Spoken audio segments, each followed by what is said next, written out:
গল্পের আসর বাই অগ্নিলা চ্যানেলে আপনারা শুনছেন সুনীল গঙ্গোপাধ্যায়ের লেখা ছবির দেশে কবিতার দেশে।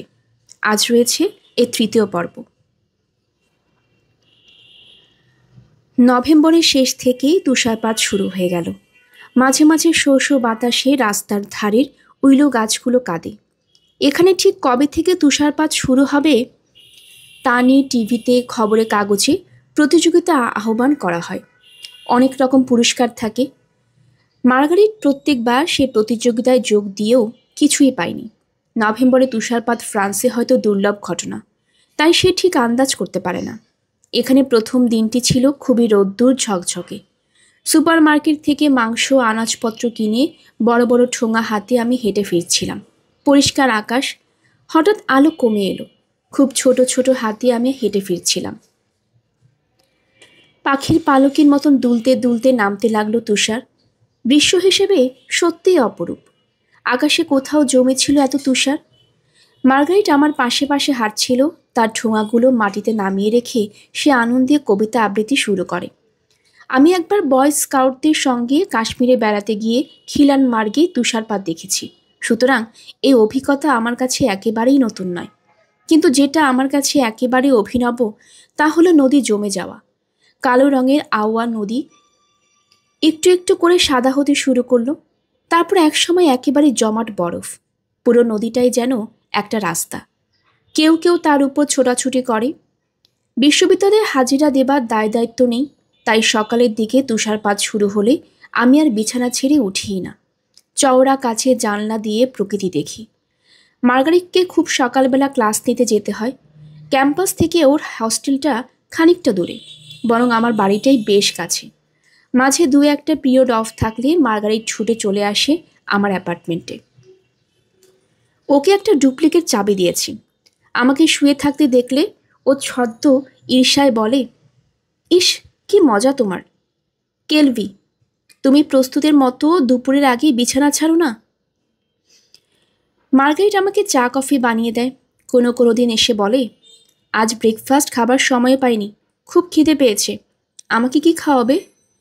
আমি তড়াক করে উঠে পড়ে বলি, দাঁড়াও, খুব ভালো অমলেট বানাতে শুরু করেছি, তোমাকে আজ মস্ত বড় একটা অমলেট খাওয়াবো। মার্গারিট চোখ বড় বড় করে বলল, মস্ত বড় অমলেট? পেলিকানের ডিম নাকি? আমি বললাম, না, পেলিকানের ডিম কোথায় পাবো? মার্গারিট বলল, তুমি কবি হোবরেয়ারের দেনোর নাম শুনেছ? খুব ভালো কবি ছিলেন। মাত্র ৪৫ বছর বয়সে মারা যান। রেজিস্ট্যান্স মুভমেন্ট ছিলেন। ধরা পড়ে জার্মানি কনসেন্ট্রেশন ক্যাম্পে ছিলেন। তার বেশ মজার একটা কবিতা আছে, শুনবে? ক্যাপ্টেন জোনাথন ১৮ বছর বয়সে দূর প্রাচ্যের এক দ্বীপে ধরলেন এক পেলিক্যান। জোনাথনের সেই পেলিক্যান একদিন সকালে ডিম পারল একটা ধপধপে সাদা, এবং কি আশ্চর্য, তার থেকে বেরিয়ে এলো ঠিক আগেরটার মতন এক পেলিক্যান। এই দ্বিতীয় পেলিক্যানটাও যথাসময়ে একটা সাদা ডিম পারল, এবং তার থেকে অবধারিতভাবেই এলো আর একটি, এবং এইরকমই চলতে থাকলো। এই পর্যন্ত বলার পর থেমে গিয়ে মার্গারেট জিজ্ঞেস করল, এরপর কি বলো তো? আমি ভ্রু তুলে রইলাম। মার্গারেট হাসতে হাসতে বলল, শেষটাই তো আসল। এই ব্যাপারটা চলতে পারে বহুকাল ধরেই, যদি না কেউ মাঝপথে একটা অমলেট বানিয়ে নেয়। রান্নাঘরে গ্যাস স্টোভের সামনে দাঁড়িয়ে মার্গারিট আমাকে কবিতা কিংবা ফরাসি দেশের নানান গল্প শোনায়। আমেরিকায় পৌঁছাবার ২-৩ মাসের মধ্যেও মার্কিন সাহিত্য বা সংস্কৃতির সঙ্গে আমার বিশেষ পরিচয় ঘটল না। কিন্তু মার্গারিটের সুবাদে আমার অদেখা দেশ ফ্রান্স সম্পর্কে আমার অনেক কিছু জানার সুযোগ হলো। আমাকে ফরাসি ভাষা শেখাবার জন্য মার্গারেট বদ্ধপরিকর। এরই মধ্যে একদিন সিঁড়িতে দাঁড়িয়ে আমার পলিশ বন্ধু ক্রিস্টোফো বলল, সুনীল, আজ ইউনিয়ন ক্যান্টিনে একটা অদ্ভুত কথা শুনলাম। একজন বলল, সুনীল নামে ওই ইন্ডিয়ান ছেলেটা মার্গারিট ম্যাথিউর পাল্লায় পড়েছে। এরপরও বুঝবে ঠেলা। কেন এ কথা বললো বলো তো? শুনে আমার যতটা না বিস্ময়, তার চেয়েও বেশি রাগ হলো। মার্গারিট সম্পর্কে এরকম মুক্তির মানে কি? মার্গারিটের স্বভাব অত্যন্ত পরিচ্ছন্ন ও স্বার্থের লেশ মাত্র নেই। অন্যদের অনেক উপকার করতেও আমি ওকে দেখেছি। ও কখনো মিথ্যে কথা বলে না। একটু পাগলি ধরনের, একটু টেম্পারমেন্টাল ঠিকই, কিন্তু কোনো রকম প্রবঞ্চনা ওর চরিত্রে থাকতেই পারে না। আমি মানুষ চিনি না। তখন আমার মনে পড়ল পল অ্যাঙ্গেলের একজন সহকারী মার্ক ডগলাস নামে এক তরুণ লেখক 2-3 দিন আগে আমায় জিজ্ঞেস করেছিল, ফরাসি ডিপার্টমেন্টের মার্গারেট তোমার বান্ধবী? এই প্রশ্নের সঙ্গে খানিকটা কৌতুক এবং অনেকটা বিস্ময় ফুটে উঠেছিল মার্কের মুখে। এখানে ছেলে মেয়েদের বন্ধুত্ব অতি স্বাভাবিক ব্যাপার। কারোর ব্যক্তিগত ব্যাপার নিয়ে কেউ মাথা ঘামায় না, কেউ কোনো মন্তব্যও করে না।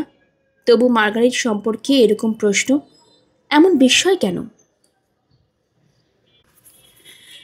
মার্গারেট আমার 2 বছর আগে এদেশে এসেছে। সে অনেককে চেনে, অনেকেই তাকে চেনে, কিন্তু কারোর সঙ্গেই তার বিশেষ ঘনিষ্ঠতা নেই। রাস্তায় ঘাটে কিংবা ক্যান্টিনের রেস্তোরাঁয় অনেক যুবকই তার সঙ্গে যেচে কথা বলে, তার সম্পর্কে বেশ আগ্রহ দেখায়। মার্গারেটকে তেমন একটা রূপসী বলা যায় না। বেশ লম্বা, বড়সড় চেহারা, নাক চোখ এমন কিছু আহামরি নয়, তবে সব মিলিয়ে একটা আলগা লাবণ্য আছে। মুখখানা হাসিতে ঝলমল করে। তার মাথা ভর্তি সোনালি চুল সবসময় হুড়োকুড়ো, মনে হয় জীবনে কখনো আছড়ায় না। সাজ পোশাকের দিকে কোনো মনোযোগ নেই। সে কথা বলে ঝড়ের গতিতে, রাস্তা দিয়ে হাঁটার বদলে ছোটে। যে কোনো ছোটোখাটো ব্যাপারেও তার দারুণ বিস্ময় ও ভালো লাগা। সর্বক্ষণ যেন জীবনের শক্তিতে টকবক করছে। সব মিলিয়ে সে এক আকর্ষণীয় নারী। তাছাড়া ফরাসিনী বলেও একটা অতিরিক্ত আকর্ষণ আছে। আমেরিকান যুবকরা রাস্তা দিয়ে তার পাশাপাশি হাঁটে, ক্যান্টিন রেস্তোরাঁয় নিজের টেবিলে ডেকে বসাতে চায়। মার্গারেট আপত্তি করে না, তাদের সঙ্গে হেসে গল্প করে, কিন্তু বেশিক্ষণ না। 10-15 মিনিট বাদে সে সরে যায়। শুক্র শনিবার সন্ধেবেলা ছেলে মেয়েদের মধ্যে ডেটিং এখানে প্রায় একটা অবশ্য পালনীয় রীতি।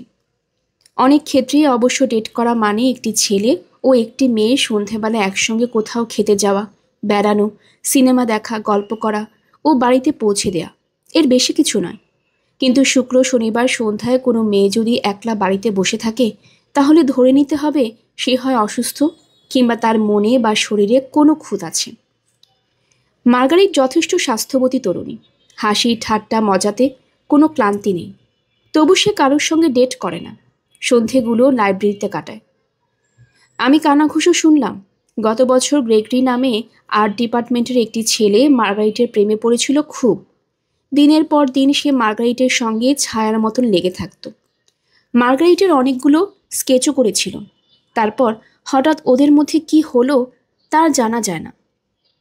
ওদের বিচ্ছেদ হলো তো বটেই। গ্রেগরি এমন মুষড়ে পড়ল যে অনেকের ধারণা হলো তার মেলানকোলিয়া রোগ হয়েছে। কিছুদিন পরেই গ্রেগরি এই বিশ্ববিদ্যালয় ছেড়ে চলে গেল। আরও কয়েকজন যুবকের ব্যবহারে লক্ষ্য করেছি মার্গারেট সম্পর্কে বেশ একটা রাগ রাগ ভাব। খুব সম্ভবত তারাও মার্গারেটের সঙ্গে বেশি ঘনিষ্ঠতা করতে গিয়ে পাত্তা পায়নি। এইসব ঘটনা জেনেও মার্গারেটকে কিছু জিজ্ঞেস করতে পারি না। আমার বাধো লাগে। আমার সঙ্গে মার্গারেটের একটা সহজ স্বাভাবিক বন্ধুত্ব তৈরি হয়ে গেছে কিছুদিনের মধ্যেই। আমি সকালের দিকে বেশি বেরোই না। মার্গারেটই যখন তখন আমার ধরে চলে আসে। মার্গারেট কবিতা নিয়ে কথা বলতে ভালোবাসে বেশি। তাছাড়া সে আমাকে ইউনিভার্সিটির ক্যাম্পাসের নানান রকম গল্প শোনায়। সেই গল্পে ঘন্টার পর ঘন্টা কেটে যায়। অনেকদিন আমরা দুজনে মিলে রান্না করি। আমরা তৈরি খিচুড়ি, প্রায় জগা খিচুড়ি বলা যায়, খেয়ে মার্গারেট মুগ্ধ। এক একদিন সে বাইরে থেকেও নানান রকম খাবার কিনে আনে। আমি লক্ষ্য করেছি টাকা পয়সা সম্পর্কে মার্গারেটের বিন্দুমাত্র মোহ নেই। টাকার হিসেব কষতেও সে জানে না। ও যা উপার্জন করে মাসের গোড়ার দিকে তা 2 হাতে খরচ করতে থাকে। মাসের শেষে কিভাবে চলবে তা চিন্তাও করে না। পরোপকারের দিকে তার খুব ঝোঁক। কোনো আড্ডাতে কেউ যদি দৈবত বলে ফেলে, আমি অমুক জিনিসটা খুঁজছি, কিছুতেই পাচ্ছি না, তাহলে মার্গারেট নিশ্চিত পরের দিন সারা শহরের সবকটি দোকান ঘুরে সেই জিনিসটা কিনে এনে দেবে। তার দাম নেবার তো প্রশ্নই ওঠে না।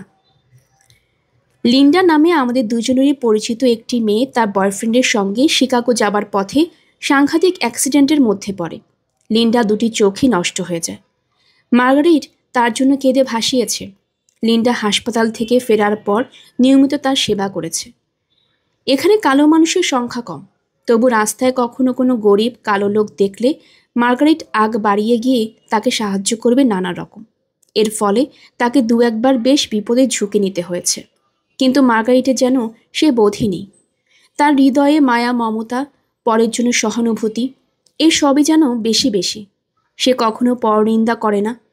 আমি একবারও তার মুখে কোনো ব্যক্তিবিশেষ সম্পর্কে মন্দ কথা শুনিনি।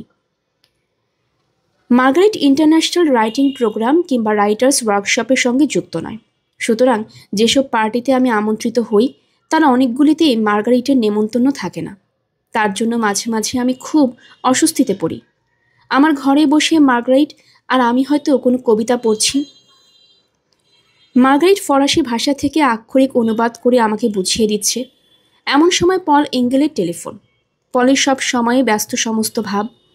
পল বলল, ৮ ঘন্টার মধ্যে তৈরি হয়ে নাও, আমি এসে তোমাকে গাড়িতে তুলে নেব। পুলিশদার পুরস্কার পাওয়া একজন লেখক এসেছেন, তার সম্মানে পার্টি। আমার দ্বিধা হয়, মার্গারেটকে কি করে একা ফেলে চলে যায়। ও আমার জন্য পিৎজা এনে রেখেছে, দুজনে একসঙ্গে খাওয়ার কথা। কিন্তু মার্গারেটই উৎসাহ দিয়ে বলে, তুমি যাও না, ঘুরে এসো, তোমার যাওয়া উচিত। আমি একলাই এখানে বসে কিছুক্ষণ পড়াশোনা করব, আমার কোনো অসুবিধা হবে না।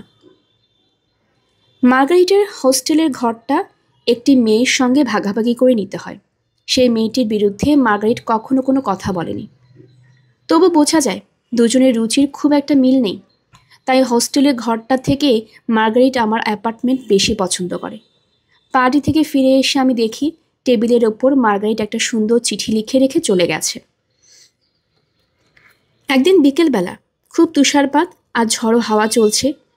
মার্গারেট হঠাৎ এসে বলল, সামনের জঙ্গলটা কি কাণ্ড হয়েছে জানো? চলো চলো, শিগগিরই দেখবে চলো। তার কণ্ঠস্বরে এমনই ব্যগ্রতা যে মনে হয় সেই অবশ্য দ্রষ্টব্য ব্যাপারটি কাছে না যাওয়াটা একটা পাপ। অতি দ্রুত জুতো মোজা পরে একটা ওভারকোট চাপিয়ে, ওভারকোটটা সালভেশন আর্মির দোকান থেকে অতি সস্তায় সেকেন্ড হ্যান্ড কেনা, বেরিয়ে পড়লাম। আমার বাড়ির রাস্তাটার নাম সাউথ ক্যাপিটাল।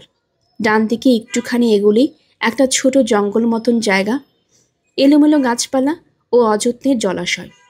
অনেক সময় এখানে হরিণ দেখা যায়। এদেশে হরিণ মারা নিষিদ্ধ। একদিন একটা বিরাট শিংওয়ালা হরিণ বড় রাস্তায় এসে পড়ে, সাংঘাতিক ট্রাফিক জ্যাম ঘটিয়ে দিয়েছিল। তবু কোনো একজন হরিণটার গায়ে হাত ছোঁয়ায়নি। সেই জঙ্গলের প্রান্তে এসে মার্গারেট আমাকে একটা মরা পাখি দেখালো। পাখিটা শীতে জমে শক্ত হয়ে গেছে। চড়ুই পাখির চেয়ে একটু বড় আকারের, মোটাসোটা ধরনের। পাখিটার নাম জানি না। এরা বোধহয় বেশি উঠতে পারে না, সেই জন্য শীতের সময় চলে যেতে পারে না গরম দেশে। আবার চড়ুই পাখির মতন মানুষের কোঠাবাড়ির আশ্রয়ের উষ্ণতাও নিতে জানে না, তাই শীতের কামড়ে অসহায়ভাবে মরে। প্রায় 1 ফুটের মতন বরফ জমে গেছে মাটির উপর। এদিক ওদিকে আরও কয়েকটা মৃত পাখি দেখা গেল। মার্গারেট সেই বরফের মধ্যে হাঁটু গেড়ে বসে পাখিগুলো কুড়োতে লাগলো। ফিসফিস করে ফরাসিতে বলল, ওরিওল পাখি ছুঁয়েছে উষার রাজধানী, তার সঙ্গীত তলোয়ার এসে বন্ধ করেছে দুঃখ শয্যা, সব কিছু আজ চিরজীবনের শেষ। আমি দাঁড়িয়ে দাঁড়িয়ে সিগারেট টানছি। মার্গারেট অঞ্জলিতে মৃত পাখি নিয়ে কবিতা পাঠ করছে। আমারই যেন অন্য একটা স্বরূপ একটু দূর থেকে দেখছে ওই দৃশ্য। একসময় মার্গারেট তার কাতর মুখখানি তুলে জিজ্ঞেস করল, পাখিগুলো এভাবে পড়ে থাকবে? আমরা ওদের কবর দিতে পারি না? মার্গারেটকে সাহায্য করবার জন্য আমি ওর পাশে বসে পড়ে 2 হাত দিয়ে খুঁড়তে লাগলাম বরফ। তখন আমার মনে হলো, আমি একা গাছতলায় কোনো মৃত পাখি দেখলে হয়তো 2-1 মিনিট থমকে দাঁড়াতাম। পরে কোনো কবিতা লেখার সময় হয়তো এসে যেত সেই দৃশ্যটা। কিন্তু সেই মৃত পাখিদের কবর দেবার কথা তো কখনো আমার মনে আসতো না। বাস্তবের মৃত পাখিটিকে ফেলে গিয়ে আমি তাকে ব্যবহার করতাম কবিতার রূপকল্পে। মার্গারেটের অনুভূতি কি আমার চেয়েও অনেক সূক্ষ্ম? কিংবা এটা তার ছেলে মানুষই? কিংবা সেই সব সময় কাব্যের মায়াময় জগতে বিচরণ করে? মোট 5টি পাখিকে বরফের নিচে চাপা দেওয়া হলো। মার্গারেট তার উপর এঁকে দিল ক্রুশ চিহ্ন। আমি গ্লাভস পরে আসিনি, আমার আঙ্গুলগুলো ঠান্ডায় জমে যাবার উপক্রম। ফ্রস্ট রাইট না হয়ে যায়। মার্গারেট স্তব্ধ হয়ে বসে আছে। আমি তাকে তাড়া দিয়ে বললাম, শিগগির ঘরে চলো। প্রায় ছুটতে ছুটতে ফিরে এসে অ্যাপার্টমেন্টের উষ্ণতায় কাঁপুনি থামল। এখন শরীরটাকে চাঙ্গা করা দরকার। মার্গারেট কয়েকদিন আগে আমাকে এক বোতল রেমি মার্তা উপহার দিয়েছিল। 2টি গ্লাসে ঢেলে ফেললাম চটপট। মার্গারেট তার গ্লাসটা হাতে নিয়ে জানলার ধারে দাঁড়িয়ে বাইরে তুষার ধারাপাত দেখতে লাগলো এক মনে। আমি পাশে এসে ওর কাঁধে হাত দিয়ে জিজ্ঞেস করলাম, তুমি তখন যে কবিতাটা বললে ওটা কার? মার্গারেট বলল, রেনে শারের। তুমি চিনতে পারোনি? আমি বললাম, রেনে শারের নাম শুনেছি, ওর কবিতা বিশেষ কিছু পড়িনি। মার্গারেট বলল, ফরাসি ভাষার জীবিত কবিদের মধ্যে প্রধান এই রেনে শার। ফরাসিরা সবাই তাকে শ্রদ্ধা করে, কারণ তিনি দ্বিতীয় মহাযুদ্ধের সময় প্রতিরোধ আন্দোলনে নেতৃত্ব দিয়েছিলেন, নিজে অস্ত্র নিয়ে লড়াই করেছেন। আমি বললাম, তোমাদের অনেক সাহিত্যিক সাংবাদিকই প্রতিরোধ আন্দোলনের সময় অস্ত্র হাতে নিয়েছিলেন, তাই না? মার্গারেট বলল, রেনে শারের ভূমিকা ছিল অনেকখানি। তিনি আমাদের জাতীয় বীর, আমার খুব বড় কবি। কিন্তু মজার ব্যাপার কি জানো, রেনে শার তার দেশপ্রেমের সঙ্গে কবিতাকে মেশাননি। তিনি লড়াই করেছেন প্রাণপণে, কিন্তু কখনো দেশাত্মবোধক কবিতা বা উত্তেজক কবিতা বা চাচামেচির কবিতা লেখেননি। তিনি মনে করতেন কবিতা অতি বিশুদ্ধ শিল্প, তার মধ্যে যুদ্ধ টুদ্ধ মেশানো উচিত নয়। কবিতা দিয়ে যুদ্ধ করা যায় না, সে চেষ্টা করতে গেলে সেগুলো কবিতাও হয় না, অস্ত্রও হয় না। আমি বললাম, তুমি ওই ওরিয়ল পাখি বিষয়ে মূল কবিতাটা আরেকবার শোনাও তো। কবিতা পাঠের সময় মার্গারেটের মুখখানা উদ্ভাসিত হয়ে যায়, ভেতরে যেন একটা আলো জ্বলে ওঠে। এই সময় তাকে সবচেয়ে সুন্দর দেখায়।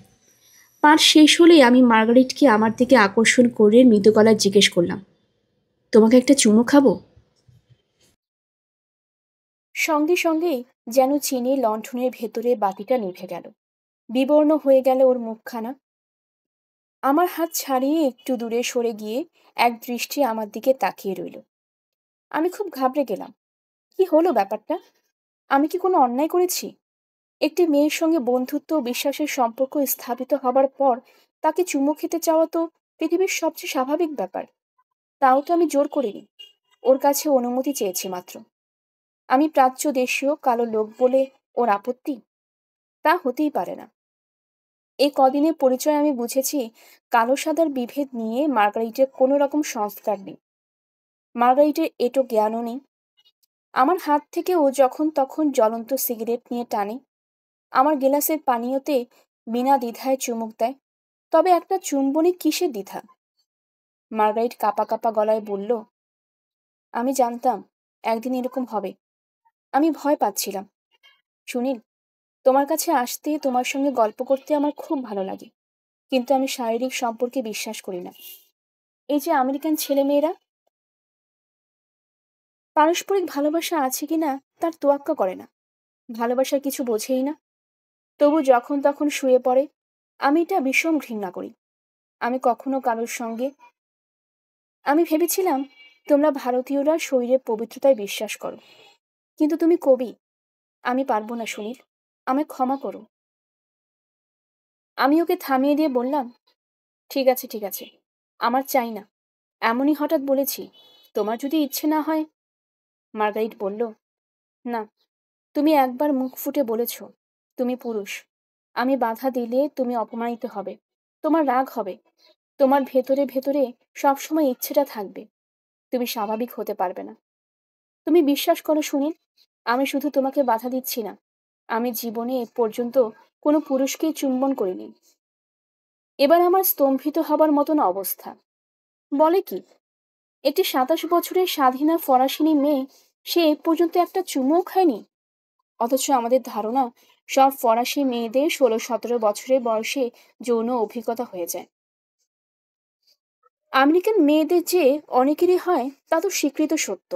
গল্প উপন্যাস পড়ে আমাদের মনে হয় ফরাসি মেয়েরা যৌন লীলা খেলায় সর্বক্ষণ মেতে থাকে, অথচ আমি আমার চোখের সামনে দেখতে পাচ্ছি এক মূর্তিমতী ব্যতিক্রমকে। মার্গারেট যে মিথ্যে কথা বলছে না তাতেও কোনো সন্দেহ নেই। মিথ্যে ব্যাপারটাই নেই ওর চরিত্রের মধ্যে। গোরা ক্যাথলিক পরিবারের মেয়ে, ওরা 2 বোন সন্ন্যাসিনী।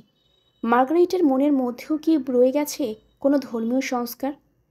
ওর সারা মুখখানি এমন বেদনাময়। আমি ওর হাত চেপে ধরে ক্ষমাপ্রার্থী সুরে বললাম, ঠিক আছে, আমি ওই প্রসঙ্গই আর তুলব না। প্লিজ প্লিজ, তুমি শান্ত হও। তুমি আমাকে রেনেসাঁর আরও দু একটা কবিতা শোনাও। কিন্তু মার্গারেটকে কিছুতেই আর ধরে রাখা গেল না। জোর করে হাত ছাড়িয়ে নিয়ে বলল, আমি এখন আর থাকতে পারবো না সুনীল, আমার খুব কষ্ট হচ্ছে। আমি এখন একা একা প্রার্থনা করব। তোমার কথায় আমি একটুও রাগ করিনি। হয়তো আমারই দোষ, আমি প্রথম দিনেই তোমাকে কিছু বলিনি। আমাকে ছেড়ে দাও। সেই ঝড় বৃষ্টির মধ্যে মার্গারেট বাড়ি থেকে বেরিয়ে গেল। ওর হোস্টেল প্রায় 1 মাইল দূরে। জানলা দিয়ে আমি দেখলাম মার্গারেট মাথা নিচু করে আস্তে আস্তে হাঁটছে। কি জানি কাঁদছে কিনা। আমার বুকের ভেতরটা মুচড়ে মুচড়ে উঠছে। কিন্তু সেই মুহূর্তে আমার আর কি করা উচিত ভেবে পাইনি। এক সময় মার্গারেট মিলিয়ে গেল পথের বাঁকে। তারপর 3-4 দিন তার সঙ্গে আর আমার দেখা হয়নি। ভ্রমণ কাহিনীতে একটি মেয়েকে চুম্বন করা হলো কি হলো না, এর উল্লেখ অনেকের কাছে অপ্রাসঙ্গিক মনে হতে পারে, কিন্তু যে কোনো ভ্রমণ কাহিনী তো আসলে আত্মজীবনের একটা টুকরো বটে। আমার জীবনের অতি ব্যক্তিগত ব্যাপারটি আমি অকপটে বর্ণনা করেছি, তার কারণ ওই ঘটনাটি নিয়ে সেই সময়ে আমার মনে যে একটা প্রবল অন্তদ্বন্দ্ব শুরু হয়েছিল, সেটা আমি প্রকাশ করতে চাই। আমি একটি কবিতার পত্রিকা সম্পাদনা করেছি, নিজেও লেখালেখি করেছি কিছু, কিন্তু বিশ্ব সাহিত্য সম্পর্কে বিশেষ কিছু পড়াশোনা করিনি, সুযোগও পেয়েছি কম। যদিও বিশ্বের শিল্প সাহিত্য সম্পর্কে একটা অসীম ক্ষুধা অনুভব করতাম। নিজেদের লেখা নিয়ে লাফালাফি বা আত্মশ্লাঘা করতে গিয়ে এক এক সময় থমকে মনে হতো, পৃথিবীর অন্যান্য দেশে কী লেখা হয়েছে, কতখানি লেখা হয়েছে, তাও তো জানা দরকার। নিছক কূপক মণ্ডলের মতন কয়েকজন বন্ধু মিলে পরস্পরের পিঠ চাপড়ানি দিলেই তো হয় না, তাতে বেশি দূর এগোনো যায় না। বাংলায় অনুবাদ শাখাটি বেশ দুর্বল। অন্যান্য ভাষার যা কিছু পড়েছি সবই ইংরেজি অনুবাদে, তাও যেটুকু পাওয়া যায়। সাধারণত 40-50 বছর আগেকার সাহিত্য অনুবাদে জনপ্রিয় হয়। আমরা ফানসুত কাফফাকে নিয়ে এক সময় এমন মাতামাতি করেছি যেন তিনি একজন নতুন লেখক। হাইনে কিংবা রিলকে সমসাময়িক কবি। আমরা ইংরেজির মাধ্যমে কিছু ফরাসি কবিতার সম্পর্কে জেনে পুলকিত হয়েছি। কবিতাগুলির মূল শব্দের মর্ম গ্রহণ করতে পারিনি, টের পাইনি তার ঝংকার। আমরা দেগা, গগ্গা, ভ্যান গঘ, মাতিসের মূল ছবি একটাও দেখিনি। দেখেছি শুধু কিছু প্রিন্ট, সব কিছুতে সেকেন্ড হ্যান্ড, দুধের স্বাদ ঘোলে মেটানোর মতন। মার্গারেটের সঙ্গে আকস্মিক পরিচয়ে আমার পক্ষে দারুণ সৌভাগ্যজনক হয়েছিল।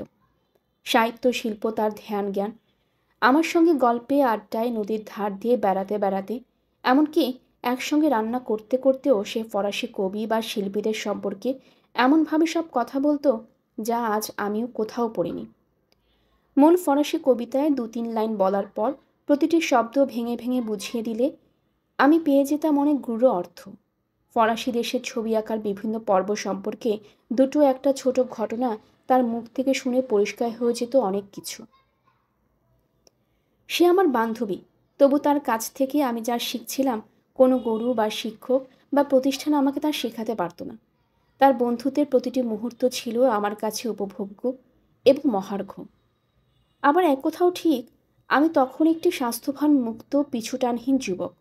একটি মেয়ের সঙ্গে যদি বন্ধুত্ব হয়, ঘন্টার পর ঘন্টা একসঙ্গে কাটাই, অনেক সময় বন্ধ ঘরের মধ্যে। শীতের দেশে কেউ কখনো ঘরের দরজা খুলে রাখে না। দুজনে থাকি, একই খাবার দুজনে ভাগ করে খাই, পরস্পরের উপর বিশ্বাসও ন্যস্ত করেছি। তাহলে কোনো এক সময় সেই মেয়েটিকে কি আমার আদর করতে বা চুমু খেতে ইচ্ছে করবে না? এরকম ইচ্ছে না জাগাটাই তো অস্বাস্থ্যকর বা রোগীর লক্ষণ। আমি দেশে কোনো বাগদত্তা কিংবা প্রেমিকা রেখে আসিনি যে তার প্রতি মিথ্যাচার হবে। মার্গারেটের কোনো প্রেমিক নেই, তাহলে কেন সে বাধা দেবে? তার ধর্মীয় সংস্কার যদি এত প্রবল হয়, তবে তা কি আমার পক্ষে সহ্য করা সম্ভব? মার্গারেট বলেছিল, ভারতীয়রা নাকি এই শরীরের পবিত্রতায় বিশ্বাস করে। ভারতীয়দের সম্পর্কে কত রকম ভুল ধারণা যে বিদেশে চালু আছে। মার্গারেট আমাকে প্রত্যাখ্যান করায় আমি খুব ক্রুদ্ধ বা অপমানিত না হলেও খানিকটা যে আহত হয়েছিলাম তাও ঠিক। আমার পুরুষে ঘা লেগেছিল। তখন আমি বুঝতে পেরেছিলাম অনেক আমেরিকান ছেলে কেন মার্গারেটের উপর চটা। তারা কেউ কেউ মার্গারিটের সঙ্গে বন্ধুত্ব ও ঘনিষ্ঠতা করতে গিয়ে অচিরেই শারীরিকভাবে কাছাকাছি আসতে চাইবে। তারা সকলেই যে হৃদয়হীন তাও নয়, শরীরের মধ্য দিয়ে তার হৃদয়কে খোঁজে। এটা অনেকটা সামাজিকভাবে স্বীকৃতিও বটে। অবিবাহিত ছেলে মেয়েরা যদি বাড়ির বাইরে ভোর রাত পর্যন্ত কাটিয়ে আসে, তাতেও বাবা মায়েরা আর প্রকাশ্যে আপত্তি জানাতে পারেন না। সুতরাং মার্গারেট যদি কোনো ছেলেকে প্রত্যাখ্যান করে, রূঢ় কথা শোনায়, তাহলে সে তো চোটে লাল হবেই। তার কাছে মার্গারেটের ব্যবহার মনে হবে ন্যাকামি। সারা সন্ধে আমি মাথা চেপে বসে রইলাম। মনে হচ্ছে সাংঘাতিক কিছু একটা ভুল করে ফেলেছি, তবু নিজেকে ঠিক অপরাধী মনে করতে পারছি না। বারবার মনে পড়ছে মার্গারেটের দারুণ নৈরাশ্য আর বেদনামাখা মুখখানি। কি করুণভাবে হেঁটে গেল তুষারপাতের মধ্য দিয়ে। আমি যতটা আহত হয়েছি, মার্গারেট যেন আঘাত পেয়েছে তার চেয়ে অনেক বেশি।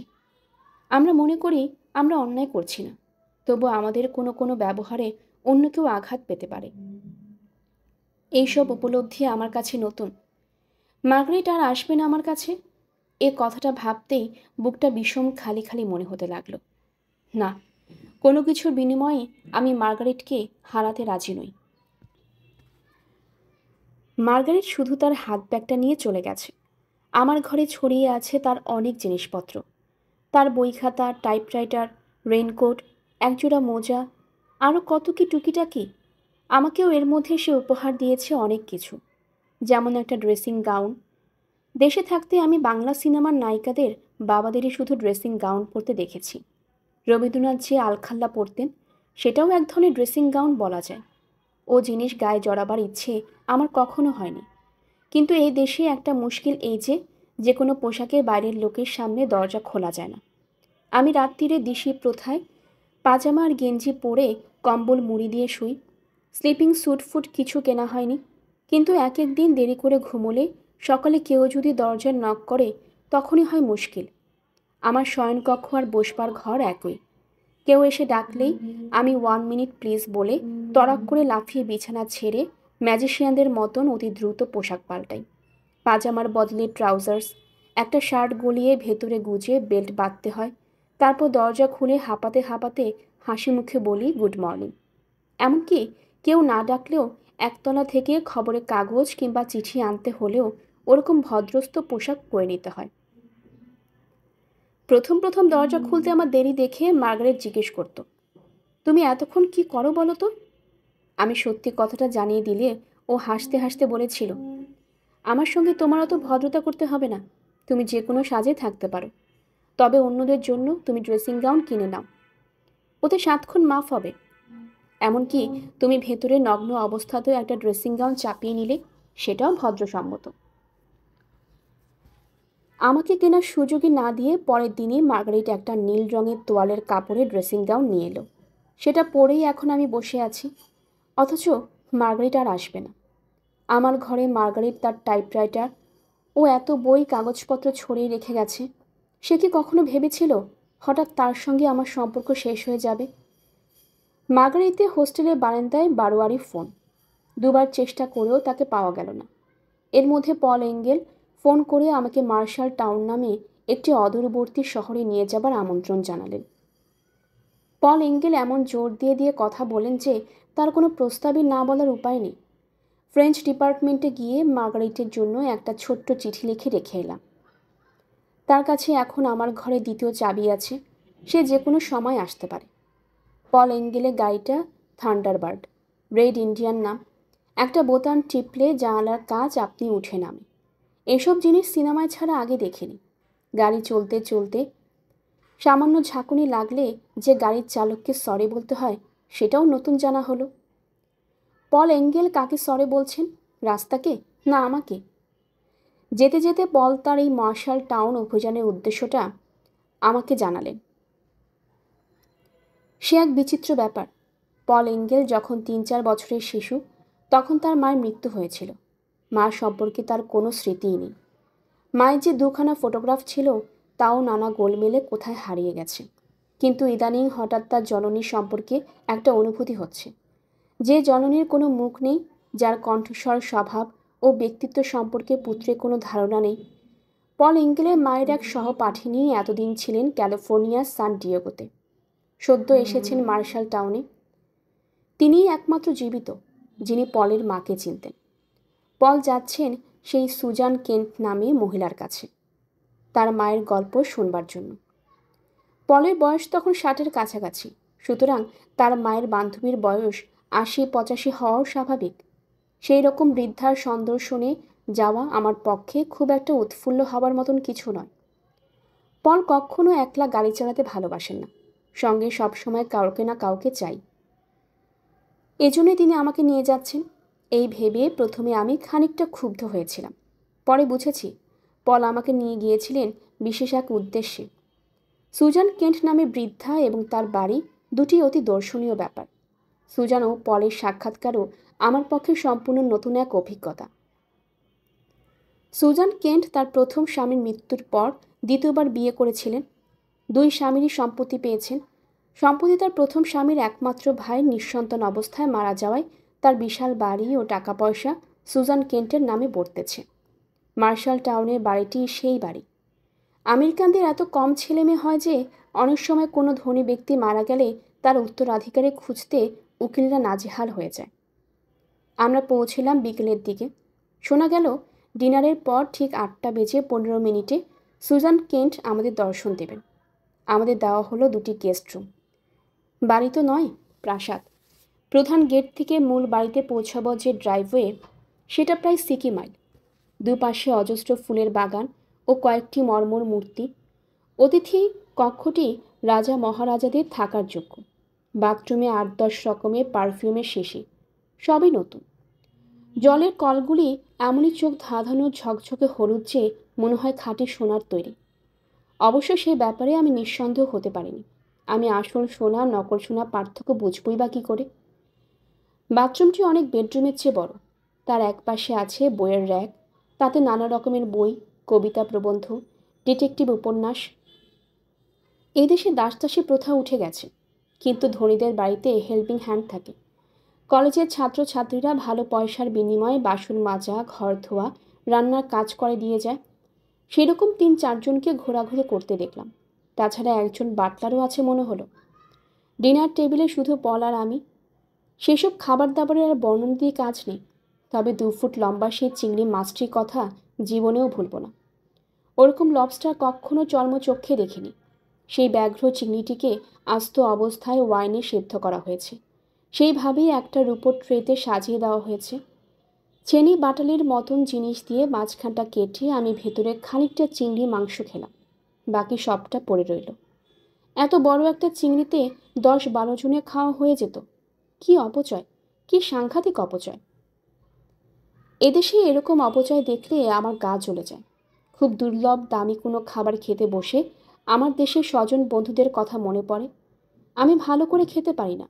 তখনই দেশে ফিরে যাওয়ার ইচ্ছেটা প্রবল হয়ে ওঠে।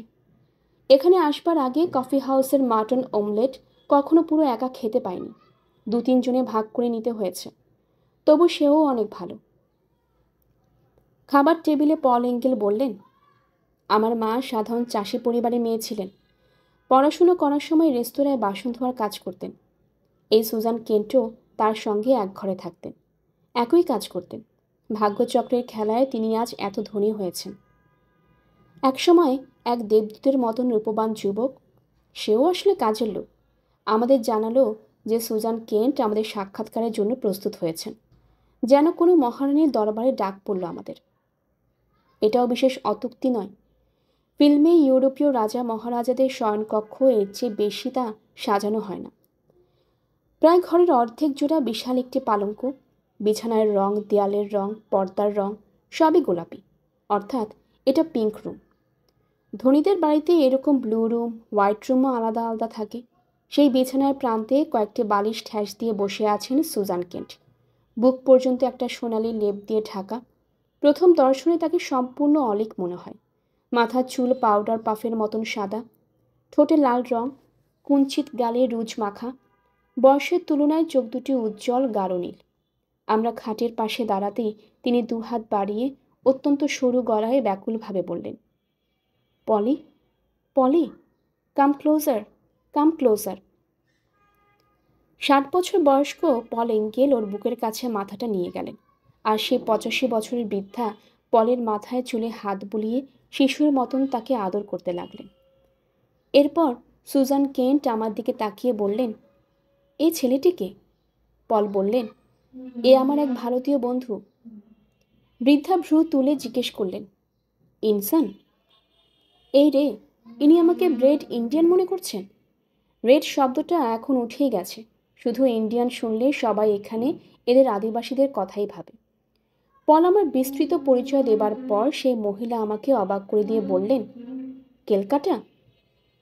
1941-এ আমি গিয়েছিলাম সেখানে। বেশ ভালো শহর। ঘোড়ার গাড়িতে ঘুরেছি। একটা বেশ সুন্দর নদী আছে। একজন পরিচারক ছোট ছোট গ্লাসে লিকিওর দিয়ে গেল আমাদের। বৃদ্ধাও সেই সুগন্ধ সুরায় চুমুক দিতে লাগলেন। এদেশের সবাই সবাইকে নাম ধরে ডাকে। পল তার মায়ের বান্ধবীকে মাসি না বলে বললেন, সুজান, তুমি আমার মায়ের কথা বলো। কেমন দেখতে ছিল মাকে? সে কি বদমেজাজি ছিল না কোমল? সুজান কেন্ট বললেন, তোর মা রুথ, আজও যেন স্পষ্ট দেখতে পাই তাকে। ওহ, কি রূপ ছিল তার! আমার চেয়ে অনেক সুন্দরী। আমি তাকে হিংসে করতাম। অনেকটা লম্বা, সরল, উন্নত চেহারা, কি মসৃণ চামড়া। সে কোনো জায়গা দিয়ে হেঁটে গেলে সবাই তার দিকে ফিরে ফিরে তাকাতো। বাচ্চাদের প্রতি তার বিশেষ স্নেহ ছিল। রাস্তাঘাটে কোনো শিশু দেখলেই আদর করত। একবার কি হয়েছিল জানিস? পল এঙ্গেলের মা মারা গেছেন 26 বছর বয়সে। তারপর তার আর বয়স বাড়েনি। সে 26 বছরের তরুণীর বর্ণনা করেছেন এই 85 বছরের বৃদ্ধা। একসময় পল বললেন, সুনীল, তুমি আর এখানে বসে থেকে কি করবে? এসব আমাদের ব্যক্তিগত কথা, তোমার শুনতে ভালো লাগবে না। তুমি বরং এই বাড়িটা ঘুরে ঘুরে দেখো। এখানে অনেক ছবি আছে। সুজান কেন্টও আমাকে সেই অনুমতি দিলেন। একটি যুবক আমাকে নিয়ে গেল বাড়ির দক্ষিণ প্রান্তের দোতলায় একটি হল ঘরে। এই যে প্রাইভেট মিউজিয়াম, ঠিক কোনো মিউজিয়ামের ঘরের মতনই সমস্ত দেয়াল ছবিতে সাজানো। ঘরের মাঝখানে সাজিয়ে রাখা আছে কিছু ভাস্কর্য। সেই ভাস্কর্যগুলি মধ্যে একটি হেনরি মোরের। ছবিগুলোর অনেক শিল্পী আমার অচেনা। তবু তার মধ্যে আমি কামিল পিসারো, জা রেনোজা এবং পাবলো পিকাসো 3টি ছবি আবিষ্কার করে ফেললাম। এইসব শিল্পীদের মূল ছবি।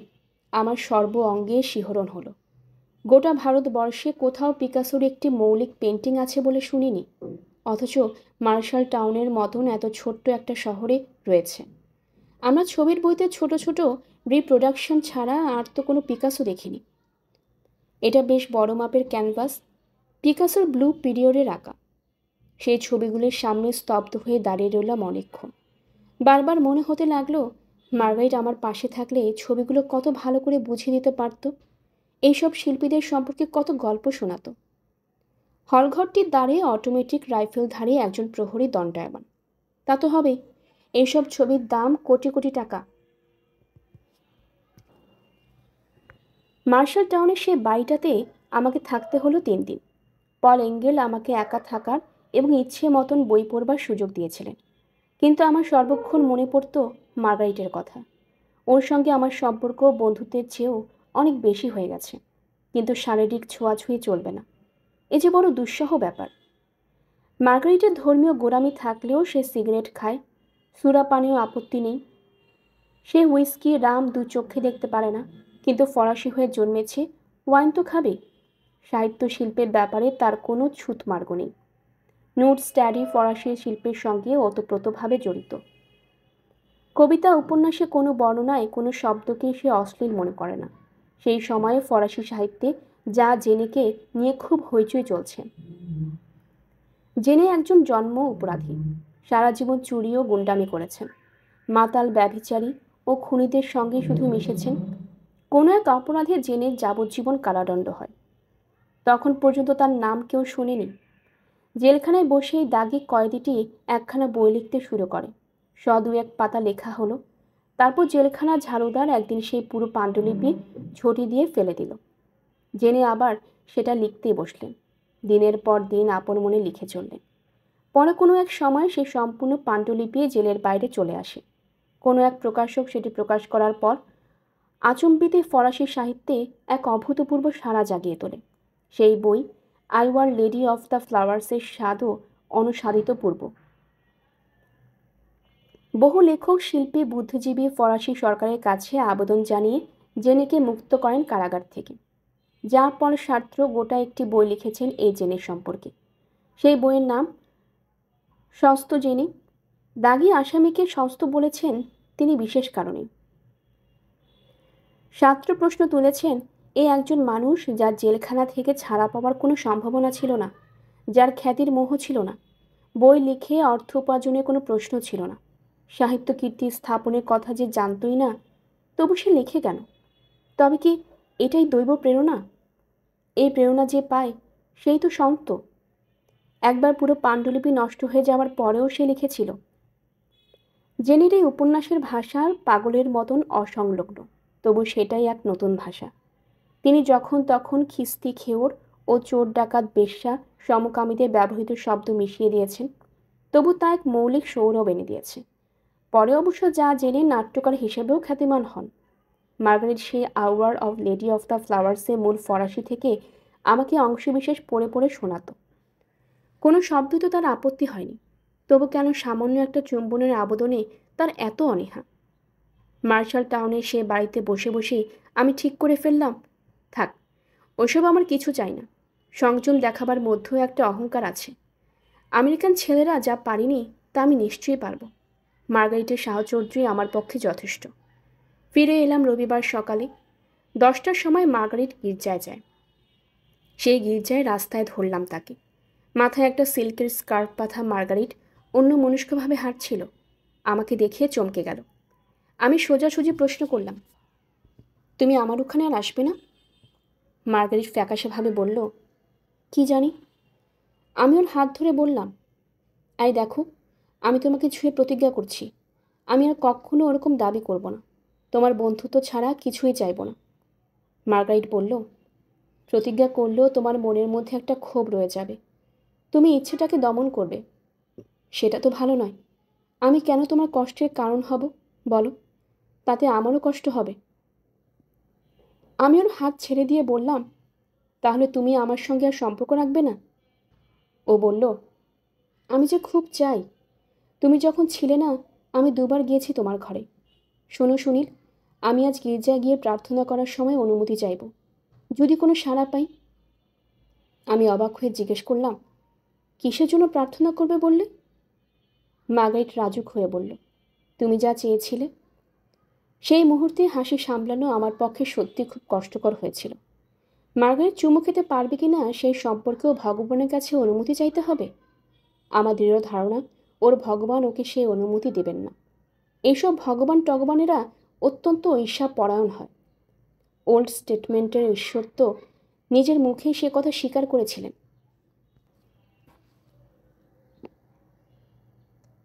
আপনারা শুনছিলেন সুনীল গঙ্গোপাধ্যায়ের লেখা ছবির দেশে কবিতার দেশে। আজ ছিল এই 3য় পর্ব।